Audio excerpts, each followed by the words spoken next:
Hello everybody, what's up? You're listening to I Was Just Wondering with me, Tom Salmon. The show that dives into music, film and games, and everything else in between. My guest on this week's show is Reece Grant, who wrote, directed and produced his first short film, The Hood. We jumped into Reece's Met Film School experience, how growing up in Lewisham influenced his storytelling style, and what's it like to pursue a full-time filmmaking career in the British film industry in 2019. So, if you're running, stuck in a traffic jam, or sitting behind a desk at work, hope you enjoy my interview with Reece. So you've just reached 1.2 million views on YouTube for your short film Hood. So what's the 4.5-year journey been like reaching that milestone? I would say at the start it was quite a slow, well, I'll give you a bit of backstory. Basically, I made that short film at Met Film School, which is a film university, a private school for film school. I did that I was on the BA practical filmmaking course. I was on a degree. I did that within the first year of the degree, and then I dropped out in the first year. Right. And that was my the end of year. That was in part of my module for the end of year film. Mm-hmm. After that, my reasons for dropping out was I would say film school was I learned quite a lot, but at the time I couldn't really. It was very expensive. Right. I just about funded the first year, and I really couldn't fund the second year. And I felt like I felt like I could probably just be a runner or just do loads of hands-on experience, because I couldn't really fund the second year. Right. If I had money, I probably would have carried on, but just due to money and just through my experience, I felt like I didn't really have to carry on the journey of the filmmaking course. One of my questions I was going to ask you actually was, do you think film schools are still good value for money in the era of 4K smartphones, cheap editing software and free distribution platforms like YouTube and Vimeo? I would say when I went to film school, I pretty much had no knowledge about certain things. I knew a bit about editing, because I used to make music videos with my friends. I would say they gave me a more of a in-depth knowledge. Yeah, I would say it's not necessary, it's not compulsory. I would say. Yeah, because I know a couple big directors that have never gone to film school, so I think it just depends on where the individual, where the experience is, or what they're kind of going film school for. But I would say stuff like YouTube and Vimeo, that is a big platform that you could really you could kind of create something from that. You can maybe you can make something and it gets 1 million views, and that could give you another opportunity to do something else. For the previous sort of filmmakers I've spoken to, they were just really about entering into very sort of prestigious short film festivals. But I just wonder, in terms of your particular experience, in terms of using YouTube, because in terms of that's just purely based on views, you don't get awards or prize money or mentorship from that, but it's more visible. And I just wondered, in your particular journey, were you always sort of gravitating towards more YouTube in terms of your work? I would say at the start, because when I made the film, I kind of doubted the film. I thought it was all right, but I didn't think that it would probably win any festivals. I was quite harsh on the film. Mm-hmm. So I just thought, let me just put it on YouTube. I don't really think it's really gonna. I didn't think it was worthy of. It was my first short film, so I didn't really think it was worthy of Yeah. I saw loads of little errors when I was watching the film, so I just thought, no, I don't think it's gonna win anything. So I just put it online, and then a couple of years later, throughout the years, loads of people said that I should have submitted it to festivals. So I kind of regret it now, but I kind of learned my lesson that I should probably go down the festival route on my next projects. But it's kind of nice being a very up-and-coming and new filmmaker like yourself, taking more advantage of sort of social media and YouTube, where people can sort of connect to you through sort of DMs or messages, and create opportunities that way without necessarily having to be in the room with them. And sort of speaking on the opportunities you got from Hood, what have they been? I've got representation for music video directing. Mm-hmm. So that would be a kind of a pathway that I'm looking to Well, I still want to do film directing, but I'll now be like looking to do music video directing on the side as well. Right. So hopefully that will take off very soon, because I've only done a few music videos. I haven't really done many music videos, but I'm looking to take it more seriously this year. And what are the music videos that you've worked on so far been like? I did there's a artist called Nora. She's I did her debut music video. It was last year. Actually, yeah, it was sorry, not last year. It was earlier this year. Right. We released it. Yeah. With music videos, the component of, like, if you're making a narrative, sort of like short films, sound is everything. But I guess with the music videos, and the reason why they're so quick is that you don't actually have to use sound, because obviously you've got the song. So how did you find working something that's maybe a more, not necessarily more visual media, but something that isn't so reliant on narrative? Well, I like to kind of like work with the artist and like kind of get into like what the song means to them. So like we kind of worked with like the concept behind like what the story kind of means, like what, like just the lyrics and like why they wrote the song, like what it means to them, and then we kind of went from there on that video. Because I like to I would say my style for like music videos, I like to like make more like meaningful music videos. Like, And would you say that that's sort of informed by your time growing up in Lewisham, and would you say that sort of like influenced your filmmaking voice and your point of view behind the camera? I would say, yeah, my upbringing and my environment has kind of molded my my style, because I do photography on the side as well, and I really like black and white photography. So yeah, my work is like heavily got a black and white influence. Later on in my career, I would like to make a lot of black and white films. Is there any sort of like particular reason why you gravitate towards more sort of like black and white, sort of chromatic filmmaking than say colour?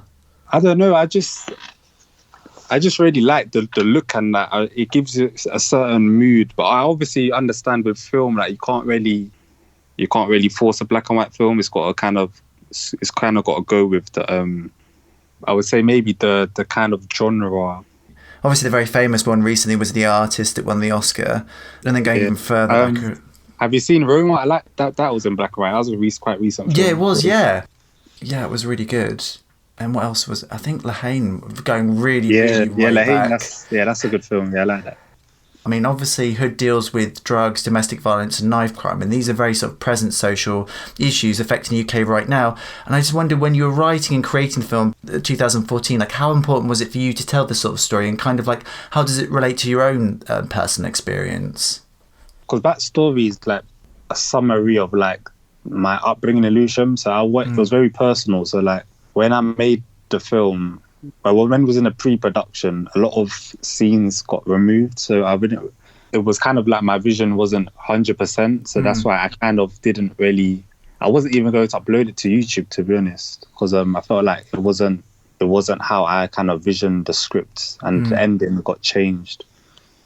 Because I wanted more of like, I wanted more of a positive ending, just to show like youths that if you're in that lifestyle, like, there is a way out sometimes. Like it doesn't always have to end that with a bad ending, or because there's always a positive like out of a negative situation. So I kind of wanted that kind of, I didn't want a cliche ending like it ends quite bad, but because due to it being controlled by the school, I didn't have a say on every like part of the I would say the script. Right. I had to compromise basically. Yeah.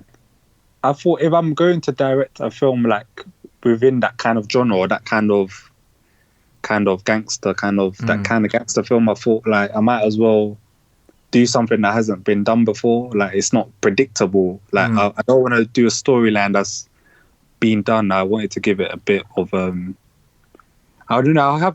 I would say like make the audience not know how it's gonna end. Like loads of people that watched it, they said that like they didn't expect certain things to happen. So I would say I was quite happy with that, because for my first film, and it's not that predictable, because it's quite hard to kind of send the audience another way.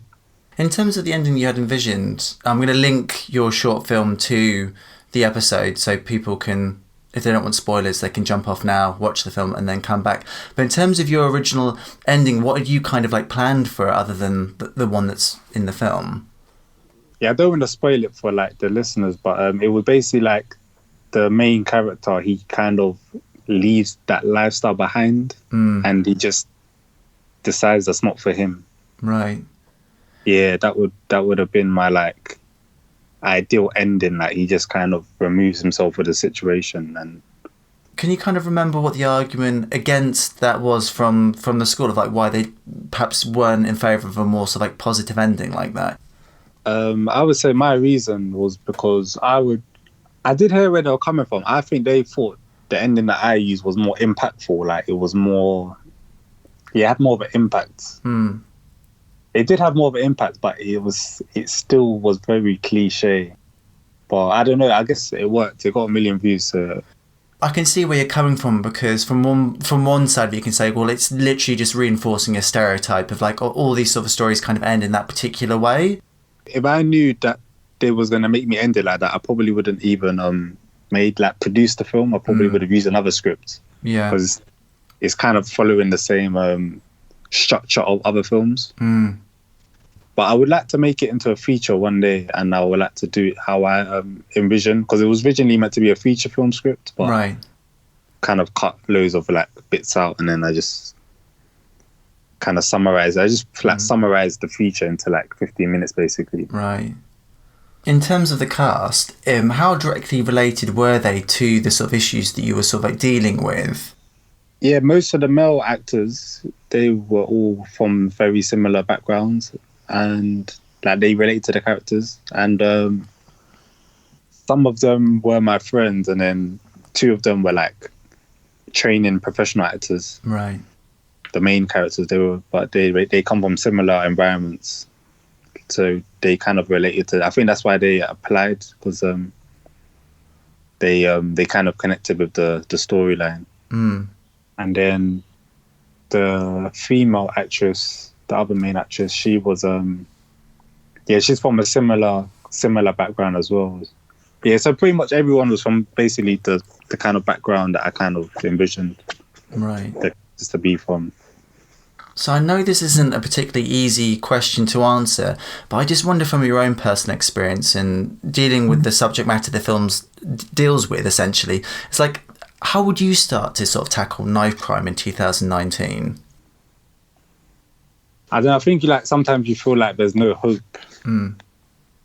Like when you're from that kind of like that background, you feel like, I don't know, you're like in a dark place, or you feel like there's no hope or there's no way out. So I would say like maybe there's like more opportunities and like more, or I don't even know, even like more like youth clubs or just like activities, because like they closed down loads of youth clubs, because like in loads of areas, in loads of like, I would say in loads of areas in London, they'll like remove loads of youth clubs. So like what do we expect the youths to do? Like they're only gonna that's only gonna lead to like bad things really, if they're not really like being given opportunities, or they're not being talked to, like they're just only gonna do their own thing.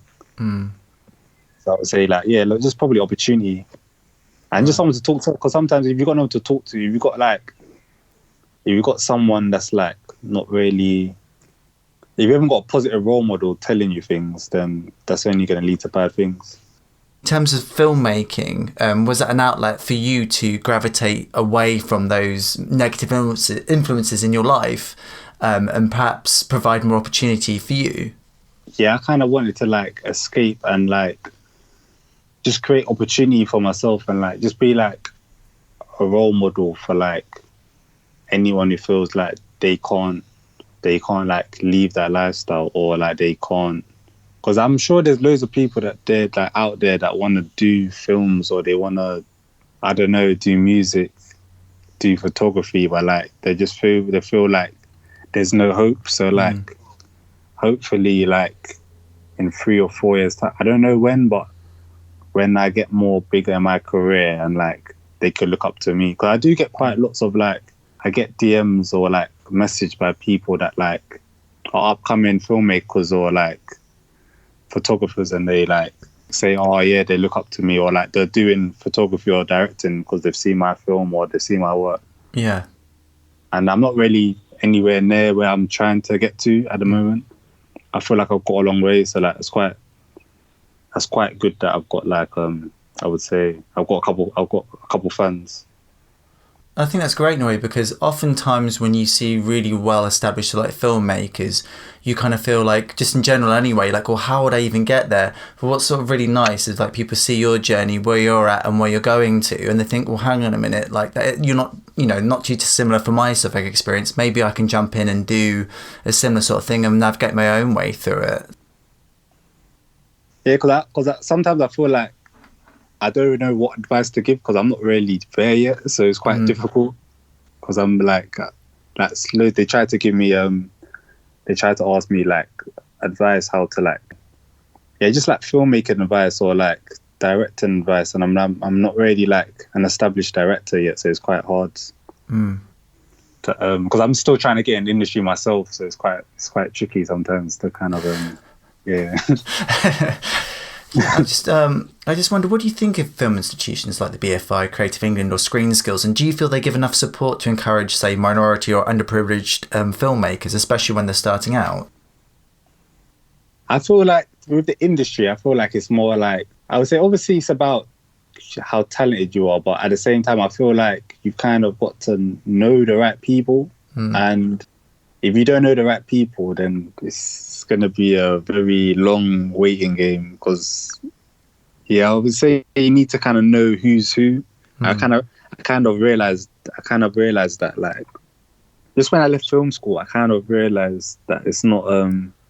I thought it wouldn't be as hard as it was. I thought it would be hard, but I realized that you need to know who's who. Otherwise, it's a very difficult road if you don't know like who to contact. And because just now I'm trying to like get my contacts, find out like who I need to get to for like investments, and because most of my projects were self-funded, so like right, I would love to get funding, but I don't really know the right people or who to contact, so it's quite difficult.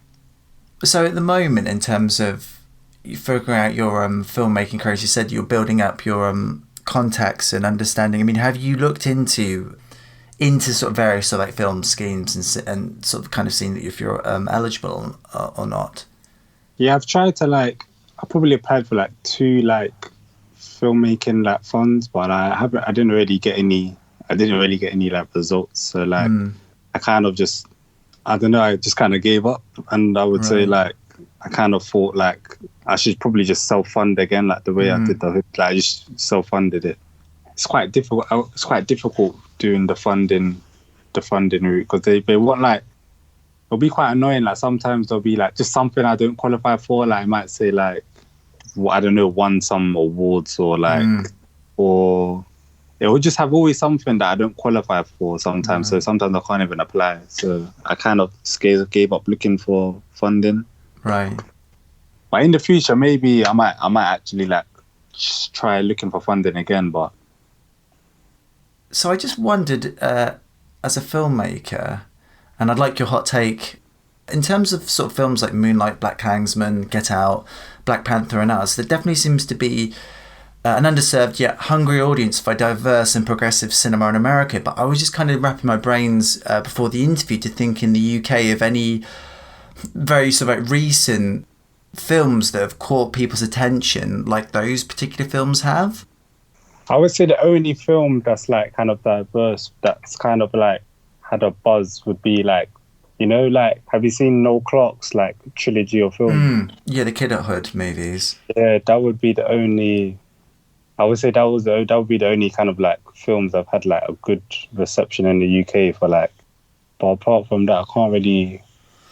No, I couldn't either, and it was a shame really, because I'm sure that there are, and obviously like a filmmaker like Noel Clarke, he made his name on, was it gang sort of like / crime related sort of like projects before being given the freedom to make, say, a science fiction film or a period drama, for example. But do you think there's kind of like an unfair and often unspoken expectation that you'll kind of have to make your name making a more urban crime, gang, drug-related movie before you'll be given the opportunity to sort of spread your wings and make, a film completely unrelated from your own experience?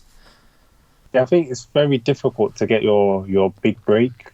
For me personally, I would just make a film like that because I kind of connect with it, and I feel like I could make a film like that to the best of my.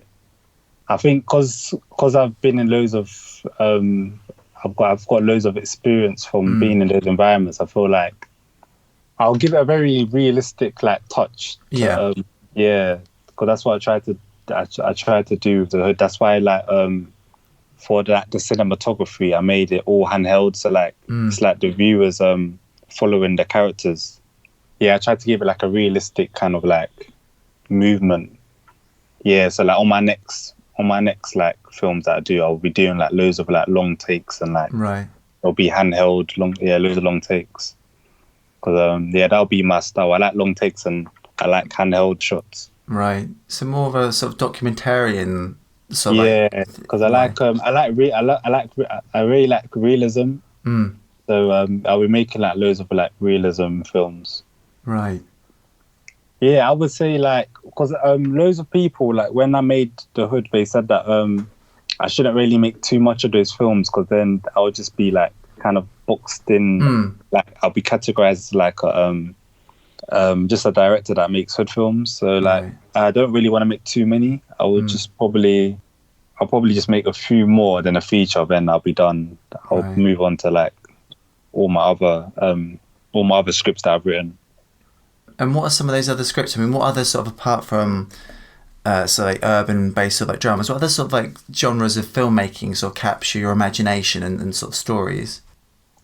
I've got another dark kind of idea that I'm working on. It's based on mental health. So I was a web series or maybe even TV series if I get it commissioned.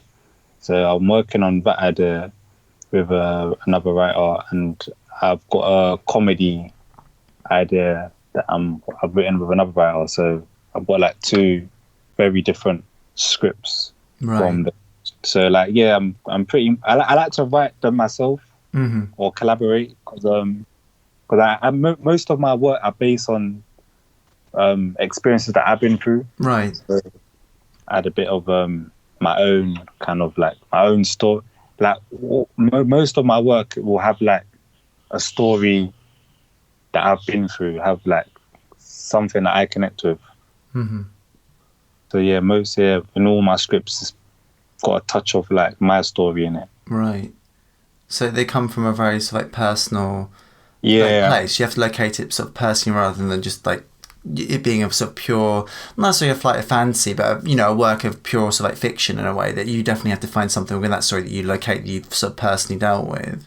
Yeah, and all my scripts are something that I've personally gone through. Yeah, because I feel I know the story a lot. In the future, I wouldn't always make it personal, but because I've got loads of stories that I'm dying to tell. Yeah, that I've kind of been through. I would just wonder, so if you're connecting from a very personal place with your sort of stories, you're writing and you're creating, you're directing them, in terms of with this sort of subject matter, especially in Hood, with the sort of domestic violence, the drug and knife crime, I just wonder, in terms of you sort of processing those more sort of personal stories, has film helped you sort of cope or deal with those particular traumas, not wanting to get sort of too personal?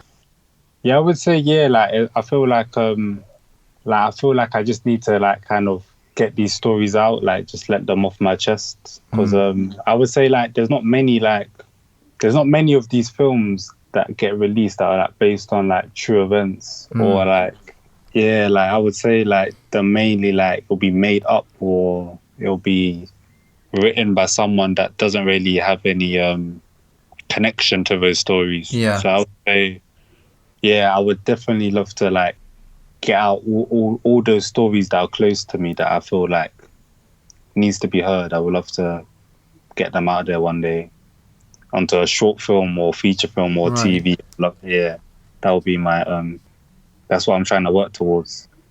So this is a bit sort of tangential, but I just wonder in terms of say rap music or drill music, which deals a lot of sort of similar sort of issues, in terms of where those artists, where they're sort of like coming from, is like personal experience. But what tends to happen is well, not tends to happen, but there is an element of, as you were saying, people just sort of making up it being sort of like a flight of fantasy in a way that it just becomes a work of pure sort of like fiction.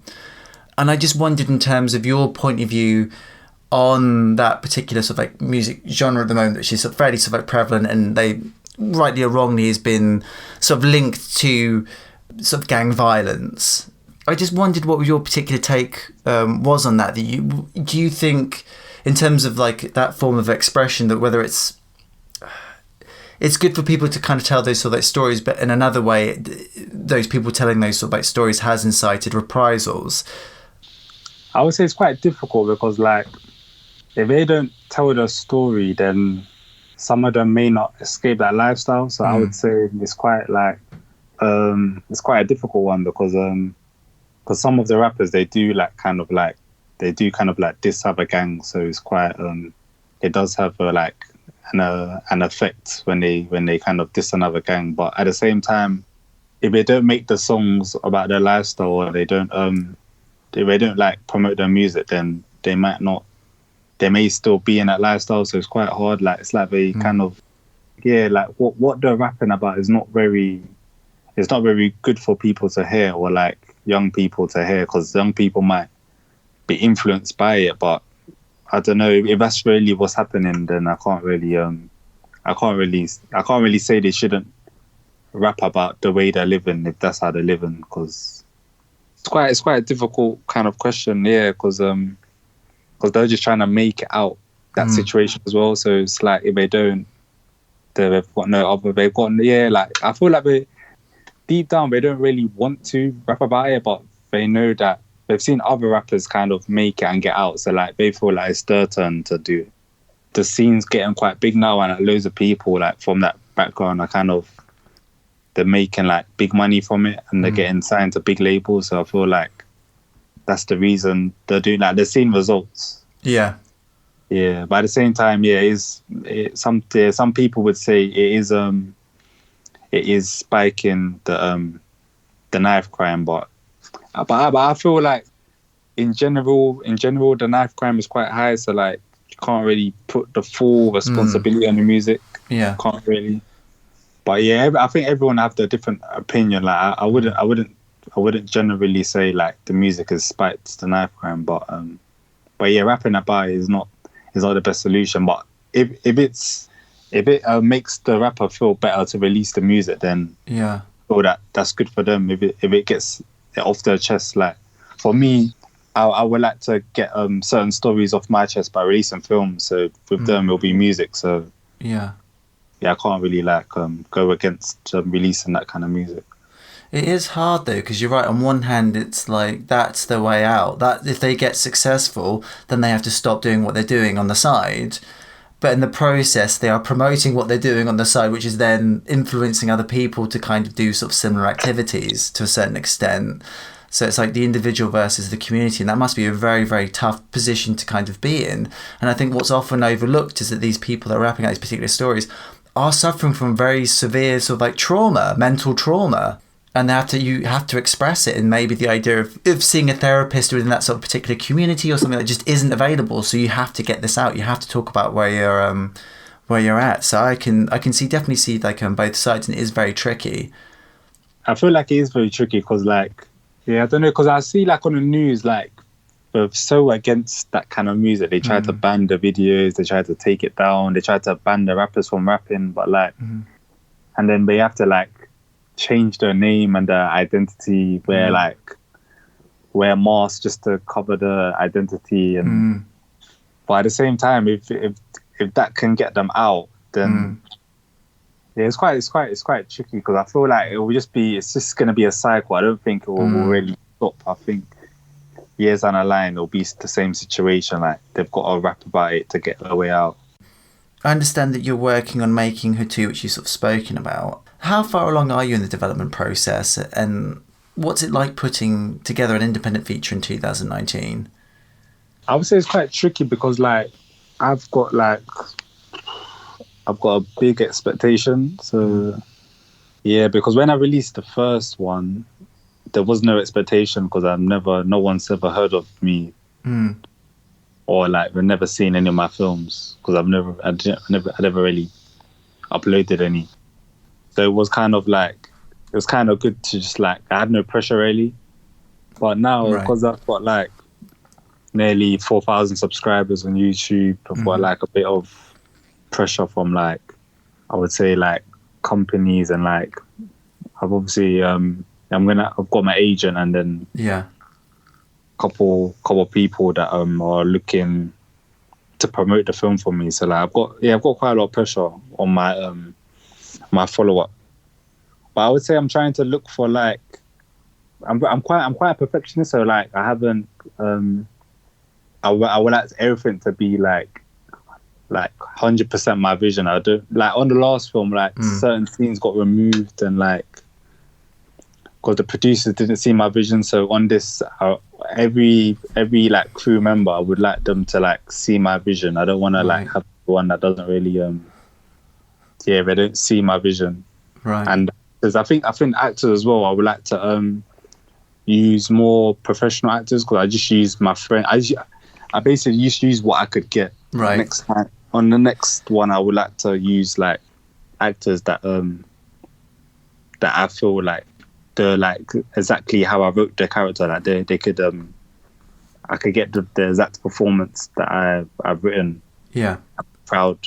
So yeah, I would like to use better actors, and then I would like to obviously probably shoot on a better camera and have a better camera crew as well, and lighting crew. In terms of the sort of writing process, have you written the full draft of Hood 2?